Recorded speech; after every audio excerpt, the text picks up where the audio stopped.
ആരാണ് Georgia choose ചെയ്യേണ്ടത്? ഒന്നെന്ന് പറഞ്ഞു കഴിഞ്ഞാൽ ഒരു 50 ലക്ഷം രൂപ അഫോർഡ് ചെയ്യാൻ പറ്റണം. രണ്ടാമത്തത് യൂറോപ്പ് അല്ലെങ്കിൽ US ജോർജിയ നല്ലതാണ്. എന്തുകൊണ്ട് US യൂറോപ്പ് എന്ന് പറയുന്നത്? ഒന്ന്, യൂറോപ്പിൽ നിന്നുള്ള ഒരുപാട് കുട്ടികൾ വന്ന് പഠിക്കുന്ന ഒരു രാജ്യമാണ്. അപ്പോൾ ഇവരൊക്കെ വന്ന് പഠിക്കുന്ന കാര്യം എന്താ വെച്ചാൽ കുറഞ്ഞ അഫോർഡബിൾ ആയിട്ടുള്ള ഫീസിൽ, അവരെ സംബന്ധിച്ചിടത്തോളം അവിടെ പഠിക്കുന്നതിനേക്കാൾ അഫോർഡബിൾ ആയിട്ടുള്ള ഫീസിൽ വന്ന് പഠിക്കാൻ പറ്റുന്നതാണ്.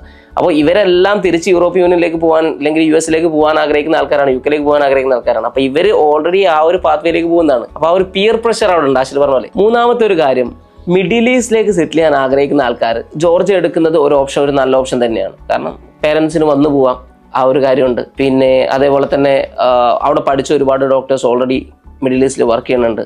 പിന്നെ നമ്മൾ ഈ പറഞ്ഞ പോലെ എംബ്രി പോലുള്ള, അതായത് UAE നമുക്ക് PG ചെയ്യാനുള്ള എക്സാമാണ് എംബ്രിയുടെ സിലബസ് ഓൾമോസ്റ്റ് USMLE സിലബസ് ആണ്. പിന്നെ ഇവർ ജോർജിയയിലെ most of the university use ചെയ്യുന്നത് USMLE ബേസ്ഡ് മെറ്റീരിയൽസ് ആണ്. ഫസ്റ്റ് എയ്ഡ് ഒക്കെയാണ് അവർക്ക് അനാട്ടമി കൊടുക്കുന്ന നോട്ട്സ് എല്ലാം ഫസ്റ്റ് എയ്ഡ് ബേസ്ഡ് ആണ്.